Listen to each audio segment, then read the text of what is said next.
Hello दोस्तों, कैसे हैं आप सब लोग। तो देखिए क्लास 10 एक्सरसाइज 13.1 के पहले 4 क्वेश्चन मैंने अपलोड किए हैं, उसको देखिए। तो क्वेश्चन नंबर 5 को आज हम डिस्कस करने जा रहे हैं। बिल्कुल सिंपल सा क्वेश्चन है, बेसिक सा क्वेश्चन है, ठीक है। इस क्वेश्चन में कह रहा है कि ये market fruit vendors were selling mangoes kept in packing box. Mangoes हैं, ठीक है, उसको बेच रहे हैं पैकिंग पैक करके बॉक्स में, ओके। एंड इन बॉक्सेस में अलग अलग नंबर ऑफ मैंगोज जो हैं वो डाले जा रहे हैं। जैसे कि देखिए नंबर ऑफ मैंगोज 50 से 52 मैंगोज जो हैं वो 15 बॉक्सेस में, 53 से 55 मैंगोज जो हैं 110 में है, ठीक है। तो इस अलग अलग जो मैंगोज हैं, नंबर ऑफ मैंगोज वो बॉक्सेस में पैक किए जा रहे हैं। तो उसके बाद हमने निकालना क्या है, हमने ये निकालना है find the mean number of mangoes kept in a packing box. Mean number of mangoes हमने निकालने हैं जो पैकिंग बॉक्स में, ओके। तो कौन सा method, which method of finding the mean did you choose, कौन सा मेथड जो है वो हम इस्तेमाल करेंगे इस क्वेश्चन को सॉल्व करने के लिए। तो हम इसको डायरेक्ट मेथड से ही जो सॉल्व करेंगे, ठीक है। क्वेश्चन समझ में आया। आइए तो निकालते हैं mean number of mangoes kept in a packing box. तो सबसे पहले हमने इस क्वेश्चन में ये देखना है कि ये डाटा जो दिया हुआ है क्या ये कंटिन्यूस डाटा है या नहीं है। देखिए ये lower limit upper limit, lower limit हमारे 50 है, ये 52 है, और यहाँ पे देखो ये लोअर लिमिट 53 है। हमने हमें कैसे पता चलेगा कि ये डाटा जो है ये कंटिन्यूस डाटा है। देखिए जो यहाँ पे 52 है, ठीक है, ये जो अपर लिमिट है ये नीचे वाले की लोअर लिमिट के बराबर होना चाहिए, ठीक है। अगर बराबर नहीं है तो ये कंटिन्यूस सीरीज नहीं है, ठीक है। तो कंटिन्यूस डाटा करने के लिए हमें क्या करना पड़ेगा, इसकी जो ये अपर लिमिट होगी तो नीचे वाले की लोअर लिमिट ये बिल्कुल बराबर करनी पड़ेगी, ठीक है। पहला काम तो हमने यही करना है। आइए तो हम देखते हैं इसको किस तरह से हमने इसको बराबर करना है। देखिए ये 52 है और ये लोअर लिमिट नीचे वाले की 53 है, कितने का डिस्टेंस है 1 का, ठीक है। 1 का हम आधा कर लेंगे तो आएगा 0.5, ओके। तो हमने लोअर लिमिट को क्या करना है, हमें यहाँ पे लोअर लिमिट में माइनस करना है 0.5, ओके। तो इसमें ऐड कर देना है हमने 0.5, ठीक है। लोअर लिमिट में हमने क्या करना है 0.5 को माइनस करना है और अपर लिमिट में उसमें 0.5 को ऐड कर देना, ठीक है। आइए तो हम यहाँ पे लिखते हैं। सबसे पहले हम इसको कंटिन्यूअस डाटा यहाँ पे लिखेंगे, ओके। तो कंटिन्यूअस डाटा यहाँ पे लिख लेते हैं, नंबर ऑफ मैंगोज। देखिए ये 50 है, 50 से माइनस पीछे करेंगे तो क्या हो जाएगा 0.5, सॉरी 0.5 हमने पीछे करना है, ठीक है, माइनस करना है। तो 49.5, ओके। तो 52 में 0.5 ऐड करेंगे तो 52.5।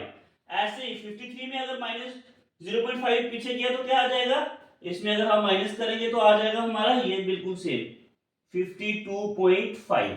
इसमें ऐड करेंगे तो 55.5। देखिए ये 52.5, ये 52.5। अब क्या हो गया ये, अब ये डाटा जो है ये कंटिन्यूअस डाटा हो गया, ठीक है। तो ये लिख लेते हैं वापिस सारे।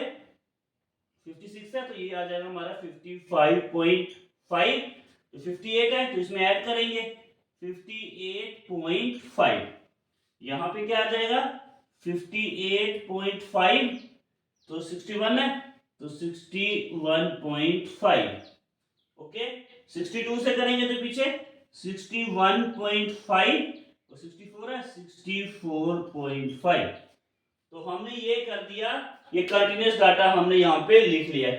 उसके बाद हमने क्या करना है, हम xi को अब हमने फाइंड करना है, ठीक है। जैसे हमने पहले वाले क्वेश्चन में xi फाइंड किया था वैसे ही हमें इसमें ही फाइंड करना है, ठीक है। Lower limit plus upper limit divided by 2, या तो इस तरह से हो जाएगा या तो आपको क्या करना पड़ेगा मिड वैल्यू जो है वो लिखनी पड़ेगी, ठीक है। मिड वैल्यू से आप सिंपल, टाइम आपके पास कम है तो देखिए इन दोनों के बीच की मिड वैल्यू क्या है तो वो यहाँ पे लिख लीजिए। अगर आपको टाइम है आपके पास तो लोअर लिमिट अपर लिमिट को ऐड करके 2 से डिवाइड कर दीजिए, ठीक है। तो ये आपका xi आ जाएगा, ठीक है। तो इसके बीच में जो मिड वैल्यू है वो क्या है दोस्तों 51, ठीक है, 54, 57, ओके। समझ में आ रहा है सब। उसके बाद 63।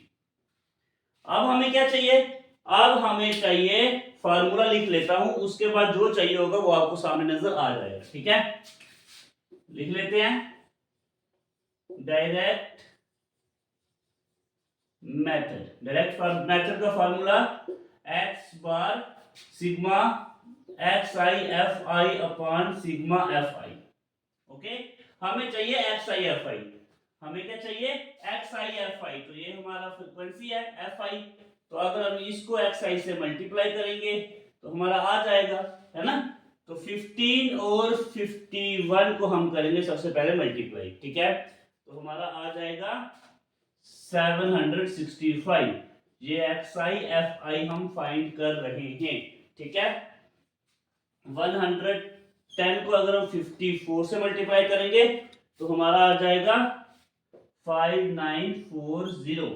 ठीक है, आपको ये मल्टीप्लाई करनी है। अगर यहाँ पे मल्टीप्लाई करूंगा तो वीडियो लंबी हो जाएगी। ठीक है, लंबी वीडियो काफी बोरिंग होती है, इसीलिए मैं आपको शॉर्ट में करके दे रहा हूँ। आपने खुद मल्टीप्लाई करके एक बार चेक भी कर लीजिएगा। ठीक है, 135 को अगर हम करेंगे 57 से मल्टीप्लाई तो आ जाएगा हमारा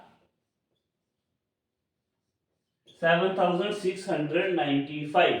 ओके, उसके बाद 115 को अगर हम करेंगे 160 से मल्टीप्लाई तो हमारा आ जाएगा 6900।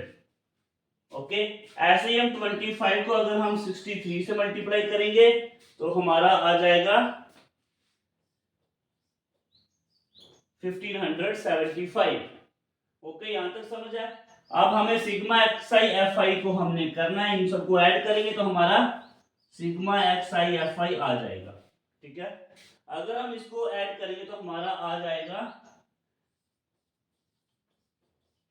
22,875। ठीक है, और उसके बाद नंबर ऑफ फ्रीक्वेंसी अगर हम ऐड करेंगे तो हमारा आ जाएगा सिग्मा एफ आई, तो ये हो गया 400।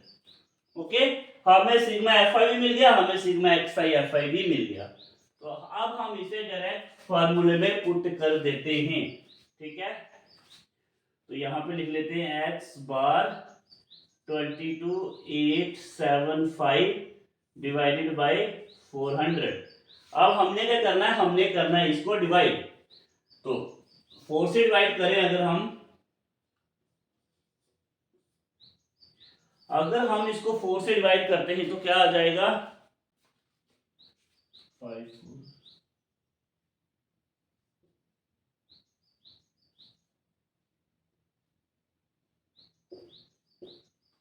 5718.7। ठीक है, तो ये हमने 4 से डिवाइड किया, हमने 100 को 4 से किया तो 400 आ गया।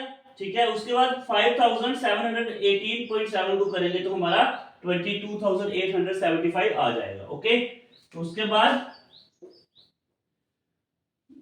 5718.7 को डिवाइड करते हैं 100 से, तो यहाँ पे देखिए 5718.7 है, तो ये 2 जीरो है, तो ये पॉइंट जो है ये यहाँ पे आ जाएगा। ठीक है, तो x bar is equal to 57.187, ये हमारा मीन निकल जाएगा। समझ में आया? इस तरह से क्वेश्चन सॉल्व किया हमने। एक बार रिवीजन फिर से कर लेते हैं। देखिए, हमें नंबर ऑफ मैंगोज दिए हुए हैं और हमें बॉक्सेस दिए हुए हैं। तो हमने क्या सबसे पहले क्या किया, डाटा को देखा, हमें ये दिखाई दिया कि ये कंटीन्यूअस डाटा नहीं है। तो हमने इसको कंटीन्यूअस करने के लिए हमने इसका यहाँ पे जो अपर लिमिट है और जो लोअर लिमिट है, इन दोनों का डिफरेंस देखा तो 1 था, तो इसका आधा कर लिया तो 0.5 आ गया। ठीक है, तो 0.5 इसमें हमने क्या किया, इसमें हमने 0.5 को माइनस कर दिया, तो इसमें हमने ऐड कर दिया, तो हमने ये लेके आए हम इसका नंबर ऑफ मैंगोज।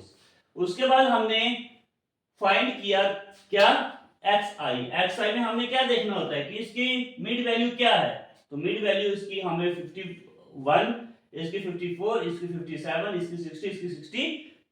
ठीक है, उसके बाद हमने एक्स आई और एफ आई को मल्टीप्लाई कर दिया, तो हमारा एक्स आई एफ आई भी आ गया। फिर हमने ये किया पुट फार्मूला, तो फार्मूला पुट करके हमारा आंसर आ गया 57.187। समझ में आ रहा है आपको? ठीक है, यहाँ पे फिर से लिख लेता हूँ 57.187। ओके, तो क्लियर हुआ ये क्वेश्चन?